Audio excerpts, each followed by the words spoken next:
দিরাগমন থেকে আসার পর আজ প্রথম রবিবার। মা বলেছিলেন শ্বশুরবাড়ি, ঘুম থেকে একটু উঠিস তাড়াতাড়ি। ঘুম থেকে যখন উঠলাম আমি, 8-এর কোটা ছাড়িয়ে গেছে ঘড়ি। অপ্রস্তুতভাবে তৈরি হয়ে এলাম রান্নাঘরে।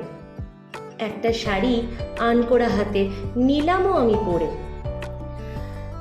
রান্নাঘরে গিয়ে দেখলাম একজন নতুন মুখ, চায়ের পেয়ালা হাতে গল্প করছেন খোশ মেজাজে শাশুড়ি মায়ের সাথে।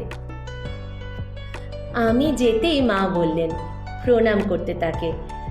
পাশের বাড়িতেই থাকেন উনি, দেখতে এসেছেন তোমাকে।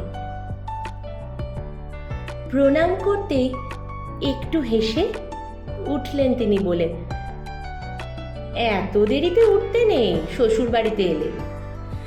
তারপর শাশুড়ি মায়ের দিকে ফিরে বললেন, বৌদি, এইবার বউকে সব শিখিয়ে দাও, কাজের দায়িত্ব ওর হাতে দিয়ে নিজে বিশ্রাম নাও। প্রথম দিন থেকে আলগা দিলে পরে কিন্তু আফসোস করতে হবে, এই দিলাম আমি বলে। আমি তখন লজ্জা মেখে, মুখটি অবনত, আসছে ঠেলে কান্নাড়া সব গলার কাছে যত। এইবার আমার শাশুড়ি মা বসলেন আমার পাশে, বললেন, যাও তো বৌমা, ভিজে বাদাম রেখেছি গুছিয়ে, তোমার মায়ের কাছে জেনেছি সকালবেলায় খালি পেটে এটা তোমার অভ্যাস, তাই রাতেই রেখেছি ভিজিয়ে। প্রতিবেশিনীটি তখন অবাক চোখে তাকিয়ে থাকেন কেবল। বোঝাই গেল তার উদ্দেশ্য কোনোভাবে হয়নি সফল। শাশুড়ি মা বললেন তাকে, আরেক কাপ চা খাবেন নাকি?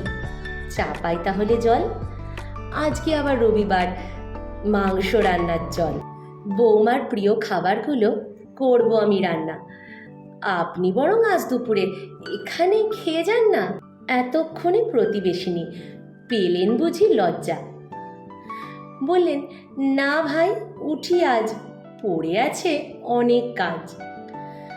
শাশুড়ি মা বললেন, দিদি, বৌমা আমাদের এই বাড়ির একজন, ওকে এসব দায়িত্ব হবে না দিতে চাপিয়ে, বয়সের সাথে সাথে ও নিজেই সবটা নেবে গুছিয়ে।